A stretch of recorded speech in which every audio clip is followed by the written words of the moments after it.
Hi friends வணக்கம். Welcome to trending சமையல் friends. இன்றைக்கி வீடியோவில் நல்ல சாஃப்டான புசு புசுன்னு இட்லி பண்ணணும் அப்படின்னா எந்த மாதிரி அளவுகளில் அரிசி உளுந்தம்பருப்பு சேர்த்து அரைச்சி இது கூட முக்கியமான ஒரு பொருள் வந்து ஆட் பண்ண போகிறோம். ஸோ அந்த பொருளும் வந்து நீங்கள் ஆட் பண்ணி இட்லி பண்ணும்போது நல்ல சாஃப்டாக பஞ்சு போல் இருக்குங்க. ஸோ ஒரு தடவை நீங்கள் ட்ரை பண்ணிட்டீங்க அப்படின்னா கரெக்டான ரேஷியோவில் நீங்கள் இதே மெத்தடில் தான் எப்போவுமே வந்து இட்லி வந்து பண்ணுவீங்க. ஸோ கண்டிப்பாக இந்த வீடியோ உங்களுக்கு வந்து ரொம்பவே இன்ட்ரெஸ்டிங்காக இருக்கும் அப்படின்னு நினைக்கிறேன்.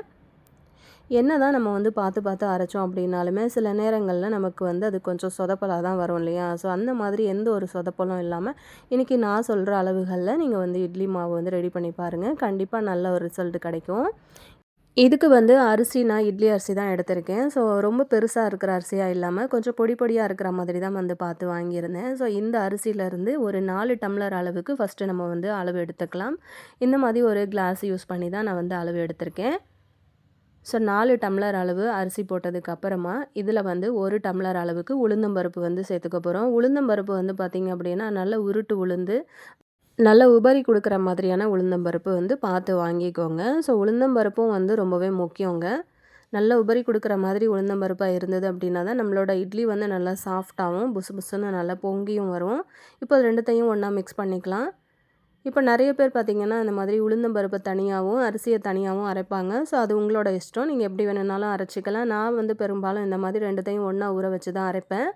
இப்போ இதில் வந்து பார்த்திங்கன்னா ஒரு 1லேருந்து 1 1/2 டீஸ்பூன் அளவுக்கு நான் வெந்தயம் வந்து சேர்த்துருக்கேன். எல்லாத்தையுமே ஒன்றாவே வந்து சேர்த்துக்கிட்டேன். ஒரு 4 5 தண்ணியில் நல்லா அலசினதுக்கப்புறமா திரும்பவும் கொஞ்சம் தண்ணி ஊற்றி இதை வந்து ஊற வச்சிடலாம். ஒரு 6லேருந்து 7 மணி நேரத்துக்கு அப்படியே வந்து ஊற வச்சுருங்க. இப்போ அரைக்க போகிறதுக்கு அரை மணி நேரத்துக்கு முன்னாடி அப்படியே எடுத்து ஃப்ரிட்ஜில் வந்து வச்சுக்கோங்க. இப்போ நீங்கள் வந்து உளுந்தம்பருப்பை தனியாக ஊற வச்சுருக்கீங்க, அரிசியை தனியாக ஊற வச்சுருக்கீங்க அப்படின்னா 2த்தையும் அரை மணி நேரத்துக்கு முன்னாடி ஃப்ரிட்ஜில் வந்து எடுத்து வச்சுக்கோங்க. இப்போ இதில் ஒரு முக்கியமான பொருள் சேர்க்க போகிறோன்னு சொன்னோம் இல்லையா? ஸோ அது வந்து பார்த்திங்கன்னா இந்த மாதிரி வெள்ளை அவல் தான் வந்து சேர்த்துருக்கோம். ஒரு சின்ன டீ கிளாஸில் 1 கிளாஸ் அளவுக்கு அவல் வந்து சேர்த்துருக்கேன். இப்போ இதை வந்து ஒரு தடவை தண்ணி ஊற்றி நல்லா அலசி எடுத்துடலாம். இதில் வந்து தூசியெல்லாம் இருக்கும்ல, ஸோ அலசி நல்லா வடிகட்டிட்டு நல்ல தண்ணி ஊற்றி அப்படியே ஒரு 5 நிமிஷத்துக்கு ஊற விட்டீங்க அப்படின்னாலே நல்லா உங்களுக்கு மாவு போல் ஊறி வந்துடும். கிரைண்டர் வந்து அதாவது அரைக்கிறதுக்கு ரெடி பண்ணும்போதே உங்களுக்கு வந்து இது நல்லா ஊறி வந்துடும். கை வச்சு கசக்கி பார்த்தீங்க அப்படின்னா நல்ல மாவு போல் உங்களுக்கு மசிய ஆரம்பிச்சிடும். இப்போ நம்ம வந்து ஃபஸ்ட்டு இதை போட்டு அரைச்சிக்கலாம். இந்த டைமில் நீங்கள் உளுந்தம்பருப்பு தனியாக ஊற வச்சுருக்கீங்க அப்படின்னா இந்த அவல் போடும்போதே வந்து உளுந்தம்பருப்பையும் வந்து சேர்த்தே போட்டுக்கோங்க. இப்போ அவல் பார்த்திங்க அப்படின்னா டக்குன்னு ஒரு 3 4 நிமிஷத்துலேயே சூப்பராக உங்களுக்கு வந்து பூ போல் மசிஞ்சு வந்துடும். பாருங்கள் இந்தளவுக்கு குழ குழன்னு கஞ்சி மாதிரி வந்திருக்கு இல்லையா? ஸோ இந்த டைமில் நம்ம அரிசியை வந்து உள்ளே சேர்த்துக்கலாம். அதே மாதிரி நான் ஃப்ரிட்ஜில் முன்னாடியே வந்து ஒரு 1 மணி நேரத்துக்கு முன்னாடியே நான் வந்து ஐஸ் வாட்டரை வந்து ரெடி பண்ணி வச்சுருந்தேன் ஒரு பாத்திரத்தில். ஸோ எப்போவுமே வந்து மாவு அரைக்கும்போது கொஞ்சம் கொஞ்சமாக ஐஸ் வாட்டர் வந்து சேர்த்து அரைச்சிங்க அப்படின்னா உங்களுக்கு மாவும் வந்து நல்லா உபரி கொடுக்கும். மாவு வந்து சூடாகாமல் நல்லாவே உங்களுக்கு வந்து சில்னஸாகவே இருக்கும் நீங்கள் அரைச்சி முடிக்கிற வரைக்குமே. நிறைய பேர் வந்து பார்த்திங்கன்னா உளுந்தம்பருப்பை மட்டும்தான் ஃப்ரிட்ஜில் வந்து வச்சு அரைக்கிற மாதிரி யூஸ் பண்ணியிருப்பீங்க. ஆனால் நீங்கள் அரிசியையும் கூட சேர்த்து வச்சு பாருங்கள். கண்டிப்பாக இட்லி வந்து நல்லா சாஃப்டாக புசு புசுன்னு சூப்பராக வருங்க. இது வரைக்கும் நீங்கள் அரிசியையும் வந்து ஃப்ரிட்ஜில் வைக்கல அப்படின்னா ஒரு தடவை நீங்கள் மாவு அரைக்கும் போது இதை வந்து ட்ரை பண்ணி பார்த்துட்டு அப்புறம் எப்படி இருக்குன்னு சொல்லுங்கள். இப்போ கொஞ்சம் நேரம் வந்து அரைய விட்டதுக்கப்புறமா பாருங்கள் கரெக்டான பதத்தில் எனக்கு வந்துருச்சு. மாவு வந்து நல்லா கொஞ்சம் ரொம்ப சாஃப்டாகவும் இல்லாமல் நம்ம இட்லிக்கு அரைச்சி எடுப்போம் இல்லையா, கொஞ்சம் ரவை பதம் இருக்கிற மாதிரி. ஸோ லைட்டாக அந்த மாதிரி இருக்கும்போது நான் வந்து மாவை எடுத்துக்க போகிறேன்.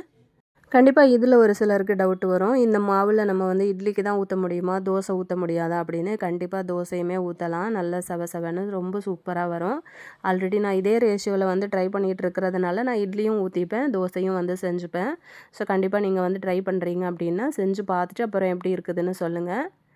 அதுக்கப்புறம் மாவு எல்லாத்தையுமே ஃபுல்லாக அரைச்சி முடித்ததுக்கப்புறமா ஒரு பெரிய பாத்திரத்தில் மாற்றிட்டு கை வச்சு எவ்வளோ நேரத்துக்கு கலந்து கொடுக்க முடியுமோ அவ்வளோ நேரத்துக்கு கொஞ்சம் நேரம் நல்லா அடித்து கலந்து விடுங்க மாவை. நல்ல கை யூஸ் பண்ணி நீங்கள் எந்த அளவுக்கு கலக்குறீங்களோ அந்தளவுக்கு மாவு வந்து நல்ல ஒரு பதத்தில் உங்களுக்கு கிடைக்கும். பார்த்தீங்கன்னா உங்களுக்கு தெரியும் நல்ல ஒரு க்ரீமி டெக்ஸ்சரில் இருக்குது இல்லையா? ஸோ இந்த மாதிரி வந்து வரணும். ஸோ நல்லா அடித்து கலந்ததுக்கப்புறமா நான் தனியாக காலையில் வந்து இட்லி பண்ணுறதுக்காக தனியாக ஒரு பாத்திரத்தில் கொஞ்சமாக மாவு வந்து சேர்த்துக்கிட்டேன். தேவைப்பட்டுச்சு அப்படின்னா நீங்கள் மாவு வந்து அடித்து கலக்கும் போதே உப்பு வந்து சேர்த்து நீங்கள் கலக்கிறதா இருந்தாலும் கலக்கி வச்சுக்கலாம். நான் இன்றைக்கி காலைல இட்லி ஊற்ற போகிற மாவுக்கு மட்டும்தான் உப்பு வந்து சேர்த்து கலந்துருக்கேன். ஒரு 1/2 டீஸ்பூன் அளவுக்கு கல் உப்பு சேர்த்து நல்லா கரண்டி வச்சு கலந்துருக்கேன். ஆல்ரெடி நான் கை யூஸ் பண்ணி கலந்ததுனால இப்போ ஸ்பூன் வச்சு மட்டும் அந்த உப்பை கலந்து விடுறேன். வேணும்னா கை யூஸ் பண்ணி கூட நீங்கள் கலந்து விடலாம். ஒன்றும் பிரச்சனை இல்லை, எப்படி வேணாலும் கலந்துக்கலாம். இப்போ இதை ஒரு ஓவர் நைட் அப்படியே வச்சிடலாம். மறுநாள் காலையில் பார்க்கும்போது மாவு வந்து எந்த அளவுக்கு பொங்கி வந்திருக்குன்னு பாருங்கள். அந்த பாத்திரத்தில் ஒரு அரைவாசிக்கு தான் நம்ம வந்து வச்சுருந்தோம் இல்லையா, இப்போ மாவு வந்து ஃபுல்லாகவே சூப்பராக பொங்கி எழுந்து வந்திருக்கு. இப்போ மாவு வந்து ரொம்ப ஹார்டாக கலந்து கொடுக்காம மைல்டாக வந்து அந்த கரண்டி யூஸ் பண்ணி நல்லா சுற்றி கலக்கணும். இப்போ நம்ம மாவு கலக்கும்போது ஒரு 2 ஸ்பூன் வர்ற மாதிரி நல்லெண்ணெய் வந்து சேர்த்துக்கோங்க. நான் இன்றைக்கி சுத்தமான செக்கில் ஆட்டின நல்லெண்ணெய் தான் வந்து சேர்த்துருக்கேன். ஒரு 2 ஸ்பூன் வர்ற மாதிரி சேர்த்துருக்கேன். இது எதுக்காக சேர்க்குறோம் அப்படின்னா, ஒன்று வந்து பார்த்திங்க அப்படின்னா, மாவு நீங்கள் வந்து இட்லி ஊற்றி ரொம்ப நேரம் ஆனாலும் பஞ்சு போல் உங்களுக்கு காஞ்சு போகாமல் நல்லாவே இருக்கும். அதே மாதிரி நல்லா உங்களுக்கு கமகமன்னு அந்த நல்லெண்ணெய் வாசனையும் வரும் இட்லியில். ரொம்ப சூப்பராக இருக்கும். நல்லெண்ணெய் வந்து சேர்த்து நீங்கள் ஒரு தடவை செய்யலை அப்படின்னா நீங்கள் செஞ்சுட்டு பாருங்கள். நார்மலாக நீங்கள் இட்லி ஊற்றுறதுக்கும் நல்லெண்ணெய் சேர்த்து வந்து இட்லி ஊற்றுறதுக்கும் ரொம்பவே டிஃப்ரெண்ட் அதிகம். கொஞ்சமாக தண்ணி ஊற்றி மைல்டாக அந்த மாவை வந்து இட்லி மாவோட பதத்துக்கு கலந்து எடுத்துக்கிட்டேன். அதுக்கப்புறம் அந்த 3 இட்லி பிளேட்டில் வந்து கொஞ்சமாக நல்லெண்ணெய் ஒரு குழிக்கும் வந்து லைட்டாக ஸ்ப்ரே பண்ணியிருக்கேன். இப்போ மாவை வந்து தேவையான அளவுக்கு எல்லா தட்டுலையும் வந்து ஊற்றி எடுத்துக்கலாம். இட்லி ஊற்றும்போது முக்கியமான இன்னொரு விஷயம் என்னன்னு பார்த்தீங்கன்னா, நம்ம வந்து இட்லி பாத்திரத்தில் தண்ணி வைக்கிறோம் இல்லையா, அது தளன்னு நல்லா கொதிக்கணும்.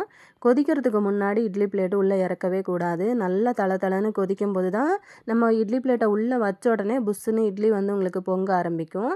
ஒரு 10லேருந்து 15 நிமிஷம் வரைக்கும் நான் டைம் வந்து கொடுத்துருந்தேன். ஸோ நல்லாவே வந்து வெந்து புஸ்ஸுன்னு மேலே பொங்கி எழுந்து வந்திருக்கு.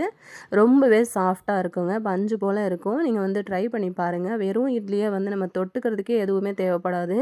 ஏன் அப்படின்னா நம்ம நல்லெண்ணெயும் வந்து ஊற்றி இருக்கிறதுனால நம்ம அவலும் சேர்த்துருக்குறோம் இல்லையா, நல்ல சாஃப்டாக இருக்கும். அதே மாதிரி நல்ல கமகமன்னு வாசமாக இருக்கிறதுனால சைடிஷ் கூட தேவைப்படாது, அந்தளவுக்கு நல்லாவே இருக்கும். இப்போ எல்லா இட்லியையும் நான் ஒரு ஹாட் பாக்ஸ்க்கு வந்து மாற்றிக்க போகிறேன். எத்தனை வருஷம் நம்ம வந்து எக்ஸ்பீரியன்ஸாக சமையலில் இருந்தாலுமே சில நேரங்களில் நமக்கு வந்து இட்லி பண்ணும்போது எப்படியாவது ஒரு சில நேரங்களில் சொதப்பிடும் இல்லையா, இந்த மாதிரி ஒரு அளவுகளில் இந்த மாதிரி ஒரு மெத்தடில் நீங்கள் ட்ரை பண்ணி பாருங்கள். இட்லி வந்து எப்போவுமே உங்களுக்கு சொதப்பாது. எப்பவும் ஒரே மாதிரி நல்லா சாஃப்டாக பஞ்சு போல் இருக்கும். பாருங்கள், நான் அழுத்தி காட்டுறேன் எந்த அளவுக்கு நல்லா சாஃப்டாக இருக்குது அப்படின்னு சொல்லிட்டு. இந்த வீடியோ உங்களுக்கும் யூஸ்ஃபுல்லாக இருந்துச்சு அப்படின்னா மறக்காமல் இந்த வீடியோவை வந்து லைக் பண்ணிவிட்டு அப்படியே சேனலையும் சப்ஸ்கிரைப் பண்ணிக்கோங்க. அப்படியே உங்கள் ஃப்ரெண்ட்ஸ் கூடயும் ஷேர் பண்ணிக்கோங்க. இந்த மாதிரி இட்லி பண்ணால் மட்டும் போதுமா, இதுக்கு வந்து சைட் டிஷ் வேணும் இல்லையா, ஸோ அதுக்கும் ஹெல்த்தியாக ஒரு கிரேவி வந்து எப்படி பண்ணுறதுன்னு பார்க்கலாம். இதுக்கு நான் என்ன எடுத்திருக்கேன் அப்படின்னு பார்த்தீங்கன்னா, பச்சை பயிறு வந்து முளை கட்டி எடுத்திருக்கேன். எப்போவுமே நான் வந்து இட்லி பண்ணுறேன் அப்படின்னா பச்சை பயிறு, கொண்டக்கடலை இதெல்லாம் வந்து முளை கட்டி எடுத்து அது வந்து கிரேவியோ இல்லை குருமா ஏதோ ஒன்று பண்ணுவேன். இப்போ கொஞ்சமாக வந்து நான் இன்றைக்கி கொஞ்சம் குருமா டைப்பில் தான் வந்து பண்ண போகிறேன். ஆனால் அரைச்செல்லாம் எதுவும் ஊற்றலை. எப்போவுமே இந்த மாதிரி தானிய வகைகள் வந்து முளைக்கட்டி சேர்த்துக்கிட்டிங்க அப்படின்னா காலையில் டிஃபனுக்கு, இட்லிக்கு, தோசைக்கு, பூரிக்கு அப்படின்ட்டு நீங்கள் கிரேவி பண்ணும்போது அதை யூஸ் பண்ணிங்க அப்படின்னா ரொம்பவே ஹெல்த்தியாக இருக்கும். உடம்புக்கு ரொம்பவே நல்லது. குழந்தைங்களுக்கும் நல்லா ஹெல்த்தியாக கொடுத்தா மாதிரி ஒரு திருப்தி இருக்கும். இப்போ ஸ்டவ் ஆன் பண்ணிவிட்டு ஒரு சின்ன குக்கர் வச்சுருக்கேன். ஒரு 2லேருந்து 3 ஸ்பூன் நல்லெண்ணெய் வந்து சேர்த்துருக்கேன். ஒரு சின்ன துண்டு பட்டை, 2 துண்டு கிராம்பு, ஒரு கொஞ்சமாக வந்து சோம்பு வந்து சேர்த்துருக்கேன். அது கூட வந்து ஒரு சின்ன பிரியாணி இலை வந்து சேர்த்துக்கோங்க.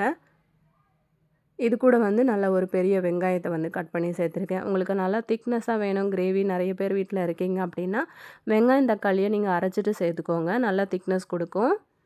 இது கூட வந்து ஒரு 2 பச்சை மிளகா, கொஞ்சமாக கருவேப்பிலை சேர்த்து இது எல்லாத்தையுமே வந்து வதக்கி விட்டுக்கலாம். இந்த டைமில் ஒரு 1/4 டீஸ்பூன் அளவுக்கு ஃப்ரெஷ்ஷாக அரைச்ச இஞ்சி பூண்டு பேஸ்ட் வந்து சேர்த்துருக்கேன். இது எல்லாத்தையுமே சேர்த்ததுக்கப்புறமா நல்லா வதக்கி விடுங்க. இந்த பச்சை வாசனைலாம் போனதுக்கப்புறம் ஒரு பெரிய தக்காளியை வந்து இந்த மாதிரி நறுக்கி சேர்த்துருக்கேன். இதையும் சேர்த்து நல்லா கலந்து விட்டதுக்கப்புறமா தக்காளி வந்து நல்லா மசிஞ்சு வரும் இல்லையா, அந்த டைமில் மசாலா பொருள் சேர்த்துக்கலாம். கொஞ்சமாக மஞ்சள் பொடி, 1/2 டீஸ்பூன் அளவுக்கு தனி மிளகாத்தூள், 1 ஸ்பூன் அளவுக்கு குழம்பு மிளகாத்தூள், ஒரு 1/4 டீஸ்பூன் அளவுக்கு கரம் மசாலா, இது எல்லாத்தையுமே வந்து சேர்த்து நல்லா கலந்து விட்டுடலாம். இந்த மசாலாவோட பச்சை வாசனைலாம் போனதுக்கப்புறமா நம்ம முளைக்கட்டி எடுத்து வச்சுருக்கிற இந்த பச்சை பயிரையும் உள்ளே சேர்த்துக்கலாம். சேர்த்து நல்லா அந்த மாதிரி வந்து கலந்து விட்டுருங்க. ஒரு 2-3 நிமிஷத்துக்கு வதக்குனீங்க அப்படின்னாலே அந்த பச்சை பயிரோட பச்சை வாசனை எல்லாமே வந்து போயிடும். அதுக்கப்புறம் தேவையான அளவுக்கு தண்ணி வச்சதுக்கப்புறம் உப்பு காரம்லாம் செக் பண்ணிவிட்டு குக்கரை மூடி ஒரு 3லேருந்து 4 விசில் வந்து விட்டு எடுத்தீங்க அப்படின்னா நல்லா கமன்னு உங்களுக்கு பச்சை பயிறு குருமா ரெடி ஆயிரும். ஃபைனலாக கொஞ்சமாக உப்பு நான் வந்து ஆட் பண்ணிக்கிட்டேன். அவ்வளோதான், தேவையான அளவுக்கு தண்ணியும் வந்து சேர்த்தாச்சு. இப்போ இதை வந்து குக்கரை வந்து மூடி வைக்க போகிறேன். இப்போ ஃபைனலாக வந்து 4 விசிலுக்கு அப்புறம் ஓப்பன் பண்ணி பார்க்கலாம். ரொம்ப சூப்பராக நம்மளோட பச்சை பயிறு குருமா வந்து சூப்பராக ரெடி ஆயிருச்சு. நீங்கள் வெங்காயம் தக்காளி அரைச்சி போடாமல் எந்த மாதிரியும் வதக்கி செய்கிறீங்க அப்படின்னாலுமே கொஞ்சமாக கடலை பருப்பு அதாவது கடலை மாவு இருக்கு இல்லையா, ஸோ அது வந்து திக்னஸ்க்காக கூட கரைச்சி சேர்த்துக்கலாம். எப்போவுமே இட்லிக்கு சட்னி சாம்பார் அப்படின்னு செய்யாமல் இந்த மாதிரியும் ஹெல்த்தியாக வந்து ட்ரை பண்ணி பாருங்கள். கண்டிப்பாக ரொம்பவே டேஸ்ட்டாக இருக்கும், உங்களுக்கும் பிடிக்கும். ட்ரை பண்ணி பார்த்துட்டு எப்படி இருக்குன்னு சொல்லுங்கள். உங்கள் ஃப்ரெண்ட்ஸ்க்கும் இந்த வீடியோ தேவைப்படும்னு நினச்சிங்கன்னா அவங்களுக்கும் ஒரு ஷேர் கொடுங்க. நம்ம சேனலில் ஏகப்பட்ட வீடியோஸ் போட்டிருக்கோம், செக் பண்ணிக்கோங்க. நெக்ஸ்ட் வீடியோவில் பார்க்கலாம் ஃப்ரெண்ட்ஸ். தேங்க்யூ.